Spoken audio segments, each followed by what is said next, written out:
it's like this here. There's enough 20s to where you can say at each boundary there's a different fight going on. Then we have 20s in the avenues. So the 20s in the schoolyards and the 20s is beefing. 9 times out of 10, the guys that's fighting with the schoolyards, they're not even coming off of Adams Boulevard. They come from Venice and Arlington. You see what I'm saying? If there's a fight with the 30s, then 9 times out of 10, that fight right there is coming from the guys that's coming out of Lauren Miller Park. If there's a fight with the 18th Streets, 9 times out of 10, that's coming right off Adams Boulevard with the group that's hanging on Adams. Fight with the Mid-City, that might be coming out of the Avenue 20s back over there by 17th around Arlington and Venice, or in the area around Western and Washington. You know what I'm saying? There's so many different groups of, so many pockets of the 20s that you can just look up and say, okay, you already got a group that's going to deploy when the shots take place, but at the same time, we're not even aware of who did what until it happens. Tell me about the ins and outs. That's neighborhood blood and outlaw blood. That's East Side and West Side Rollin 20s. Us and Outlaws have always been tight. We've always had a tight alliance, and we take on the same adversaries from the East Side to the West Side, and we party together. We've never had any levels of conflict. We've always been like a brotherhood between us. You know what I mean? Because of the fact that we all represent Rollin 20 Bloods. It was in the county jail. We all stick together. In prisons, we all stick together. You know what I mean? It's just like a whole nother car. I had a homeboy, rest in peace, that used to always talk about Santa Claus. What can you tell me about Santa Claus? Santa Claus, that was my homeboy. Santa Claus was OG homie. Santa Claus, I'm gonna tell you what I know, but I remember about Claus, man. Claus was a very articulate storyteller. Claus was somebody, man, that it's funny to me when I think about Claus because he was gifted, right? And one of his greatest gifts was the ability to tell a story, the art of storytelling. And that's something that people like now, because if we look at rap music, that was one of the things that made us listen to the original rap music, was the art of storytelling. We didn't know that was our CNN. For instance, if we listen to music like Eric B. and Rakim or EPMD, and they talked about what was going on in their neighborhoods, and they told stories that gave us an understanding of what was going on in their areas, even though they did it over music. And the art of storytelling always grabbed us. And Santa Claus was the type of person that could tell a story.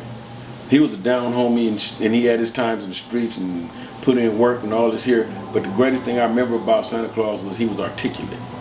He could tell a story. I was in Soledad with Santa Claus, man, and we all sitting around on the field in Central. And Santa Claus got all the Bloods out here, and he telling the story. And I ain't gonna sit here and try to make it sound like he wasn't telling some false truths.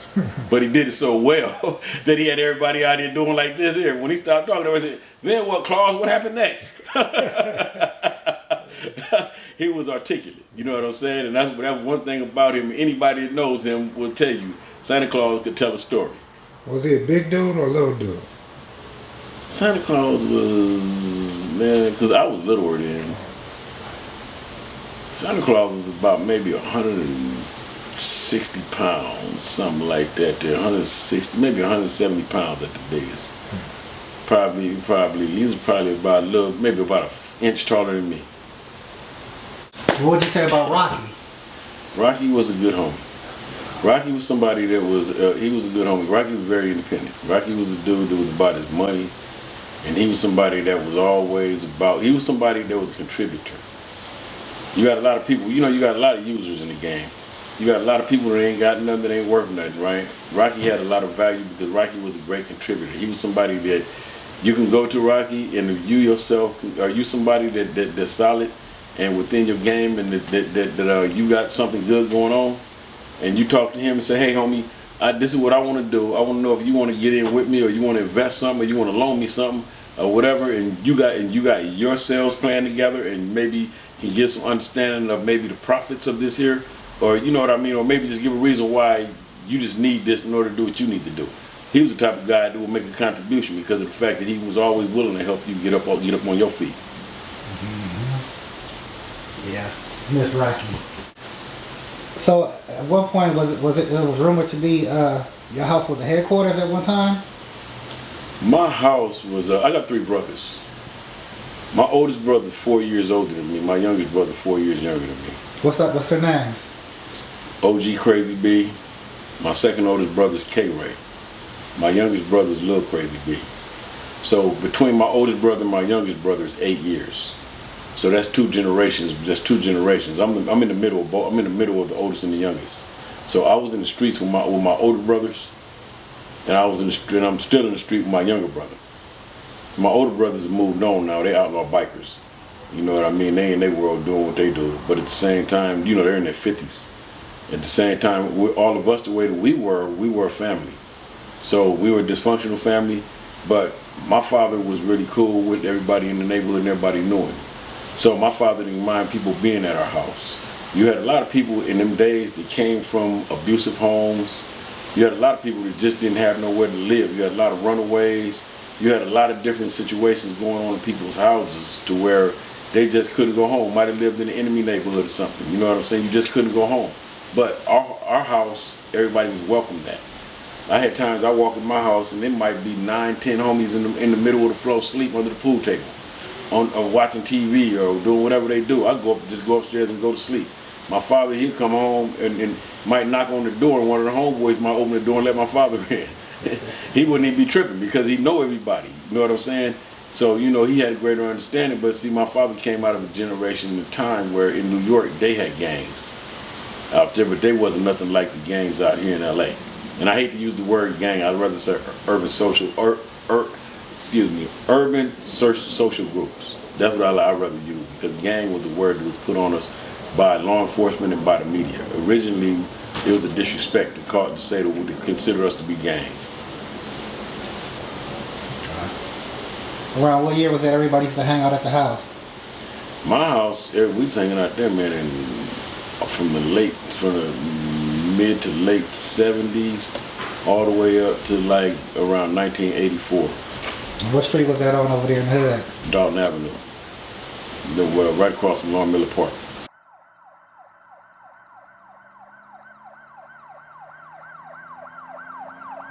I've been, man, when I was 1978. I was 11 years old. We went to, this is a good story right here. This is a good story. 1978, I was 11 years old. We caught ourselves walking to Dinker Park. We went, it was a party on 29th and Dalton. We lived on 27th and Dalton. It was a party on 29th and Dalton. We went to the party, and remember now early on I said that the boundary was like 29th Street because of the Fauché School District. We went to the party. We go over here to go to the party, and the people at the party wouldn't let us in because there were Crips in the party. Once again, you know, the Fauché School District. So, you know, a party going on, you invite people from school. We show up, we got red on, they ain't letting us in here, and we rowdy. So, okay, cool, we gonna go to walk to Dinker Park. Man, we call ourselves walking to Dinker Park. We got to Jefferson and Dalton. No, we was walking the street and a car pulls up on us. It was a Riviera, one of them old school Rivieras, and the dude in the car said something to us, and we start banging on him. We little, we young. I'm young. I'm like 11 years old. My oldest brother is like about 15 or 16. We banging on the car. So the dude in the car take off going south, going towards Dinker. So we still walking. By the time we get to Dinker and Jefferson, here come another car come off of Dinker. So now my oldest brother, he bangs on him. So when he bang on the car, he throw up a red flag, roll the 20 blood. They stop. One dude in the car said, "What?" He like, "What? What'd you say?" So then this dude was like doing his head, "What you say? What?" So another dude, somebody, I guess, you can hear somebody else in the car, everybody else saying, "Hey, is the party over yet?" And this and this and this, right? So we like, nah, you know, the party still ain't over yet, and this and this and this and this. Then you can hear the voices in the cars. It's like 1 in the morning.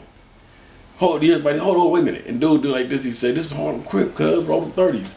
So we all banging now. It's about maybe 15 of us. And we young as fuck, man. We out there banging on, hollering, screaming, and jumping up and down. And then this motherfucker, I think we had one pistol with maybe 2 bullets. This 1978. my brother Crazy B, he fires a shot. Next thing you know, these dudes open fire on us. The crowd dispersed. Now we running back to the neighborhood. Now this other car done caught up. And you don't hear nothing but tires screeching and gunfire. The crowd is split up. We all, because between Jefferson and Adams, if you in the area around Dalton and around Dalton Avenue, between Normandy and Western, you know, it's a series of alleys. We running up the alleys trying to get back to 27th Street, right? Because we lived on 27th. So I'm coming up the alley on Harvard, because somehow I end up on Harvard. I don't know where everybody else went, because when they started shooting, we all went. The crowd, instead of going in one direction, we all dispersed in different directions. I'm running up the alley and I see people hiding behind trash cans, and we trying to get back up to 27th. We get to 27th Street. I see some of my homies back then that was around back then. So everybody leery. I'm in my mind, they're not coming back to 27th Street. This is what I'm thinking. I'm a kid, and I ain't got no sense of understanding with this here because of the fact that I'm just out here. We get to 27th and Harvard, and we talking, and they like, man, be careful, that might be them. So we get to 27th and Harvard. So I look up, and I'm walking ahead of everybody. They see a car pull up. So they said, be quiet, that might be them right there. And man, I know it ain't them. I seen the car was a taxi cab. I'm like, what's up, blood? And I seen it was a taxi cab. Everybody else is all leery, jumping, hiding and shit, right? So we keep on walking. I'm like, fuck it, they ain't coming back down here. We get to 27th and LaSalle, right? Now I ain't so far up now, and we see some headlights coming. So I do the same thing, and I said, that ain't them, fuck them, they ain't coming back here. And I said, what's up, blood? Man, I did that shit. The car stopped, the motherfucker jumped out and opened fire on us, right? They jumped out and opened fire on us, right? So the alleys behind us, everybody, I'm in front of everybody. So everybody I'm with made it to the alleys, and they dispersed once again through the alleys. I'm hiding behind a van. These are grown ass men, man. These motherfuckers dragged me out behind the van and beat my ass. They dragged me out behind that van, man, and stomped the shit out of me. I never will forget that. I was 11 years old. And I'm talking about literally, man, they had stomped the shit out of me, man. My head looked like a basketball. And it was crazy because this was one of the things that had truly shaped me within my life as a gang member. And for a long time, I had a great deal of hatred because of that. You know, when I was a kid, this was something that I could always look back on. When I was a kid, I'm 11 years old, motherfucker beat me up and put a gun to my head. And they beating the shit out of me, you know what I'm saying? So at 11 years old, you could imagine at this point in time, they created a fucking monster. You know, in my mind, you know, people would always say, damn, you crazy, this is a motherfucker, this and this and this. But people without realizing that for me, this is something to me like this. I had a thing where it wasn't just these one group of Crips, it was all Crips. And in my head, this is the way that it was for a long time. Because of the fact that being a kid, you know what I mean? It's like your level of indoctrination. I came up in the days when we wasn't even jumped in. You know, we started jumping people in because of the fact that we had people that grew up in the neighborhood that we'll see them later on, and they done moved and they claim maybe a Crip set. And we look and say, hold on, man, you from 20? He said, no, I'm not from 20s on me. I used to live there, but y'all never put me on. I got put on this set. So we started putting people on. But at the same time, it's like, you know what I mean, we weren't jumped in because of the fact that we created somewhat of the fabric of the community. Us, me, my family, and the generation of people that we were around, because we were the ones to create the transition into the level of escalation that took place. We was the dudes when the crack came in, when the automatic weapons came in. We was the dudes that took the gangbanging in from the street fight, the zip guns and the chains and the bats and all that shit to shooting it out, gunning motherfuckers down and leaving motherfuckers for dead and making funerals happen. That's what we were. So we being that when I was a kid, we weren't jumped in at that point in time. And I got OG homie right now that used to clown me and say, man, you know, you was never jumped in the hood, but you was damn sure from the hood after you took that ass whooping. He said that was your initiation. But like I say, man, you know what I mean? It's just crazy because that's 1978, right? Shit, it's 2017. So you could imagine that was a whole nother era, a whole nother time, and the cast that was around there ain't even here today. Man, that's damn near 40 years ago. Exactly. Well, I've been from my hood, man, my hood going on 42 years. I was 8 years old, man. I'll be 50 in August. So that tell you right there, shit, I'll be 50 in August. The only thing about it is I'm not stuck in one place. Right.